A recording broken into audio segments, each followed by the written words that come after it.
Olá, bom dia amigos e amigas aqui do canal Dica de hoje. Hoje vídeo de quarta-feira, dia daquele vídeo sem enrolação e hoje também é dia de um meia-culpa meu aqui. Né? Quem acompanha aqui há muito tempo sabe que lá em 2017, 2018, quando o Banco Inter abriu capital na bolsa e ela tinha um lucro pequenininho, um prejuízo, eu acabava que eu não acreditava que o Banco Inter iria virar. Afinal, muitos dos bancos tech, dos bancos digitais, acabaram dando prejuízo ou foram incorporados por outros, né? E são vários aí. A gente tem o Banco Acesso, Bankly, o próprio Banco Pan, deu problema, aquele banco lá da Buscapé.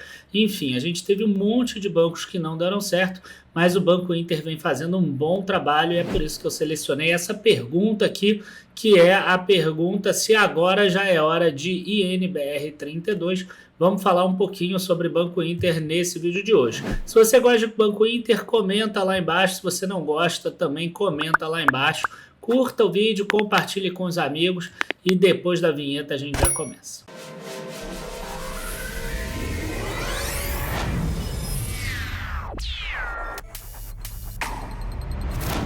Bom, pessoal, o modelo do Banco Inter, ele é um modelo que é até fácil e simples da gente explicar, só que ele é muito difícil de ser colocado em prática, porque em tese ele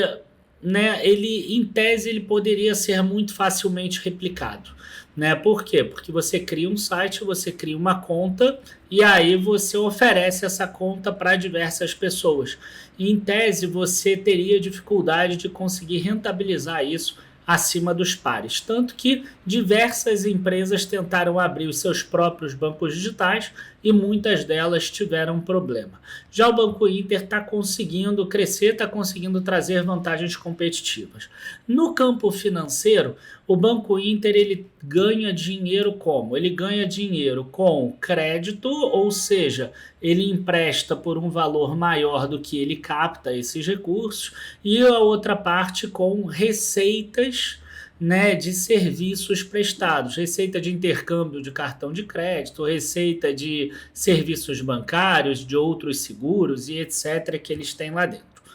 E, por outro lado, ele tem algumas despesas que são importantes, ou seja, o CAC, que ele chama que é o custo de aquisição do cliente, e o CTS, que é o custo de servir o cliente ao longo do tempo. Então, o que o Banco Inter ele precisa fazer? Ele precisa aumentar a receita por cliente, que ele chama de ARPAC, reduzir o custo de aquisição de cliente, que é o CAC, e reduzir o CTS, que é o custo de servir o cliente. Tá? Então, a gente vai falar um pouquinho sobre essas questões nesse momento agora. Bom, aqui eu já tenho o CAC para vocês darem uma olhada, que é o custo de aquisição do cliente. Boa parte do bom resultado do Banco Inter está vindo exatamente disso aqui. Né? Você vê que tem R$ 27,00 aqui de custo de aquisição do cliente, uma redução de 9,2% trimestral. Agora, é importante que a gente deixe claro que essa redução veio por causa de redução de marketing. Né? Essa redução de marketing ainda não se refletiu em uma queda de clientes. Na verdade, ele tem conseguindo capturar menos clientes, mas a quantidade de clientes ativos está mais ou menos constante, ele vem crescendo 1 milhão de clientes ativos. Eu acredito que em algum momento essa despesa de marketing vai precisar voltar a crescer, porque caso contrário, ele vai acabar tendo um crescimento aqui menor. E eu aproveito para lembrar para vocês que a expectativa do Banco Inter, a projeção, o guidance do Banco Inter é de em 5 anos chegar a 60 milhões de clientes, ter 30% de eficiência e 30% de ROI. E o nosso vídeo vai trabalhar muito com esses números aqui. Então, 60 milhões de clientes vai significar crescer ainda 33 milhões de clientes ao longo dos próximos 5 anos. Se ele conseguir manter essa média aí de 6 milhões por ano, né, 1,5 milhão por trimestre, ele bateria 57 milhões ali. Então tem que crescer um pouquinho acima, mas é mais ou menos essa média. Aí a gente passa para o ARPAC, que é a receita. O que acontece? O cliente entra no Banco Inter e ele gera uma receita muito pequena. Quer dizer, ele custou para ser adquirido, né, ali como a gente viu, em torno de R$ 27,00. ele tem o custo de servir que a gente ainda vai falar, mas ele gera muito pouca receita. À medida que ele vai ficando lá dentro do Banco Inter, ele vai conhecendo melhor o aplicativo, ele vai aumentando a receita dele.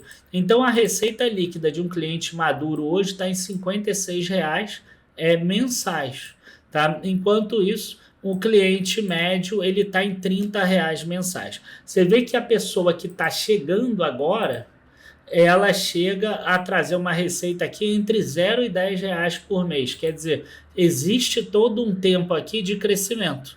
Esses clientes aqui, ó, eles vão ficando maduros ao longo do tempo.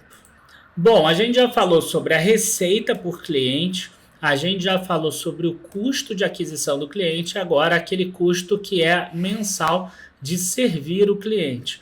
Esse custo mensal, à medida que vai aumentando o número de clientes e a despesa não vai crescendo, ele vai se tornando mais eficiente e isso a gente vê aqui, R$ 12,50 por mês. Você vê que quando o cliente entra no Banco Inter, ele gera mais despesa.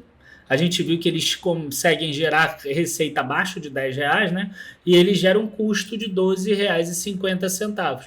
Então, esse cliente do Banco Inter, ele acaba tendo ele acaba custando mais. À medida que ele vai crescendo dentro do próprio banco, ele vai conseguindo atingir maiores valores. Por que que ele está conseguindo fazer isso? Aumenta o número de clientes e não cresce na mesma proporção o número de colaboradores. Então, hoje são 4,2 mil clientes por colaborador. E aí, a gente chega em um ponto que eu acho que é muito importante, né? Quando a gente pega o total de valor do Banco Inter multiplicado por 407 milhões de ações, a gente chega aqui que o market cap do Banco Inter é 7,9 bilhões de reais, tá?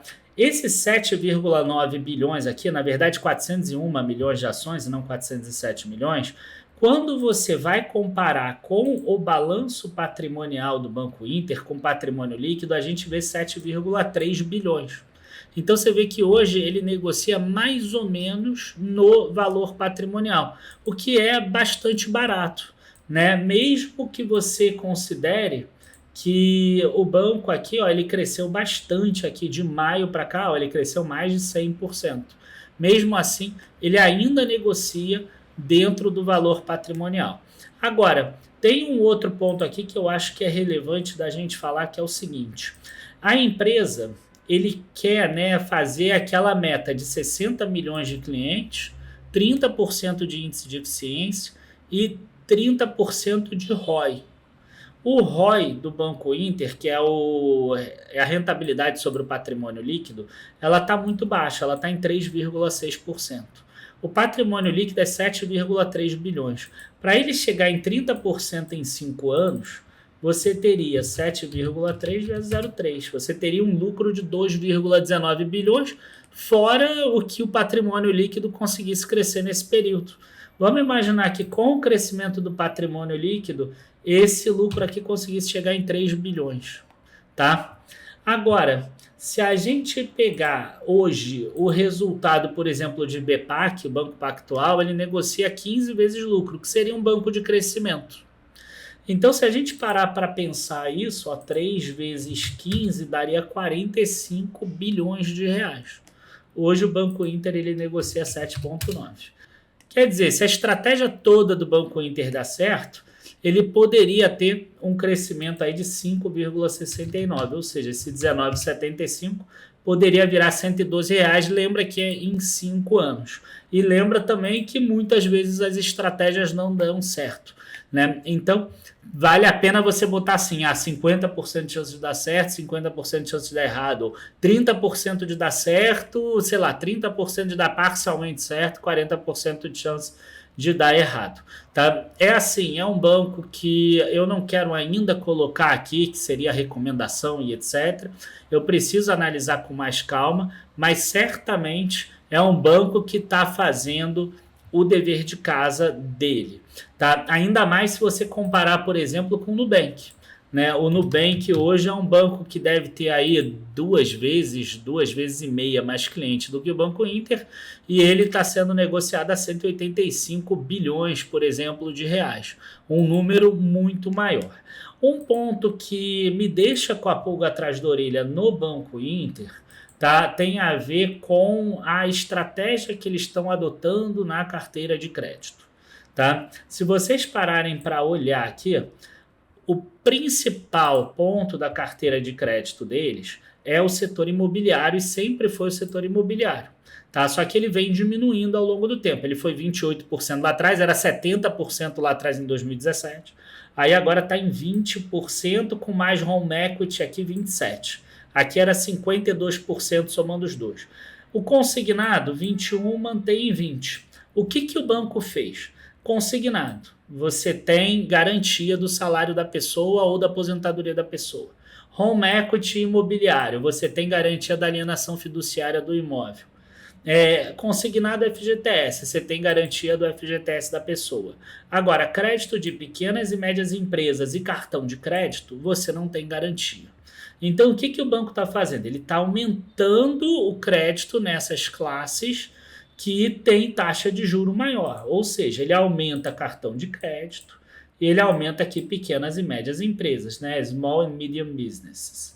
Então, a taxa de juro consolidada dele cresce e cresce bastante. Claro que aqui teve também um crescimento de juro de Selic do Brasil, mas teve também um aumento de risco da carteira. Tá? E isso me deixa com uma certa pulga atrás da orelha, porque nesse crescimento de taxa de juro, o Banco Inter ainda tinha uma carteira pequenininha em relação às outras. Né? Na próximo problema que o Brasil tiver, pode ser que ele acabe estando no mesmo risco que o Bradesco teve ou que o Santander teve nesse momento.